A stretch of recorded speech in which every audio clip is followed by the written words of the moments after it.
ఈరోజు ఏదైతే వెన్నుపోటుకి 2 ఏళ్ళు చంద్రబాబు అనే కార్యక్రమానికి తూర్పు నియోజకవర్గంలో దేవినేని అవినాష్ గారు ఎన్టీఆర్ జిల్లా అధ్యక్షులైన అవినాష్ గారి యొక్క నాయకత్వంలో మరి ఇక్కడ అంతా కూడా ఒక మీటింగ్ ఏర్పాటు చేసి ఏదైతే గత 10 రోజుల నుంచి అనేక కార్యక్రమాలు ఒక బుక్లెట్ ఆవిష్కరణ కానీ మరి జనాల్లోకి ఒక నిరసన కార్యక్రమాన్ని 12వ తారీఖు వరకు పలు రకాలమైన ఈ వెన్నుపోటుకి కారణమైన కార్యక్రమాలన్నీ ప్రజలకు చేర్చే విధంగా ఈరోజు వైఎస్ఆర్ పార్టీ అన్ని విధాలుగా ప్రజల్లోకి తీసుకెళ్లడం జరిగింది.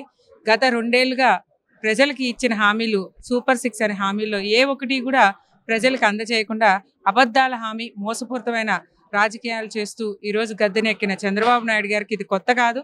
గత ఎన్నిసార్లు ఆయన హిస్టరీ అని చెప్పుకుంటున్న ముఖ్యమంత్రులు ఏ రోజు కూడా ప్రజలకి హామీలు నెరవేర్చిన ఘనత అయితే చంద్రబాబు నాయుడు గారికి లేదు. కానీ జగన్మోహన్ రెడ్డి గారు గత 5 ఏళ్లలో 38 పథకాలు అంటే పథకాలు కూడా మేము చెప్తూ నోటికి వచ్చే విధంగా ఈరోజు ప్రజల నాడిలో కానీ ప్రతి ఒక్కళ్ళ గుండెల్లో కానీ జగనన్న ఉంటే ఈరోజు 2 ఏళ్ళు గడిచినాక జగనన్నను తలుచుకుంటూ ఈ యొక్క కూటమి నాయకుల్ని విసిగిపోయి ప్రజలు కానీ మహిళలు కానీ ప్రతి మహిళ కూడా ఆర్థికంగా బలోపేతంగా చేసిన జగనన్న ఎక్కడ, ఈరోజు మోసపూరితమైన హామీలు ఇచ్చిన చంద్రబాబు నాయుడు ఎక్కడా అని ప్రజానికం ప్రశ్నించే రోజైతే రానున్న రోజుల్లో ఉంది. ఇప్పటికీ ప్రజానికం ఏ ఒక్క నాయకులు కనపడినా ప్రశ్నిస్తాం, ద్వేషించే రకంగా ఆంధ్ర రాష్ట్ర ప్రజానికం ఉంది.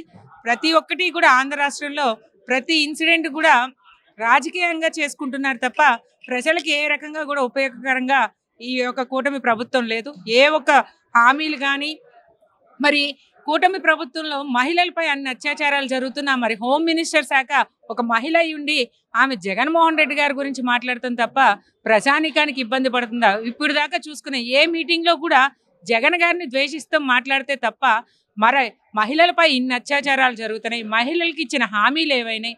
18 ఏళ్ల నుంచి 60 ఏళ్ళకి ఇచ్చిన 1500 ఏమైనాయి?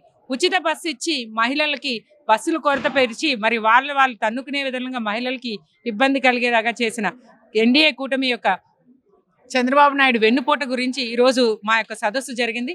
తప్పకుండా వైఎస్ఆర్ పార్టీ తరఫున మేము ఈ యొక్క బుక్లెట్ ద్వారా వైఎస్ఆర్ పార్టీ పైన దాడులు కానీ వెన్నుపోటుదారుల హామీలు ఇచ్చిన మోసపూరిత హామీలే కానీ ప్రతి ఒక్కటి కూడా ప్రజానికానికి తీసుకెళ్తాకి మేమందరం కూడా ముందుంటామని చెప్తూ సెలవు తీసుకుంటాం.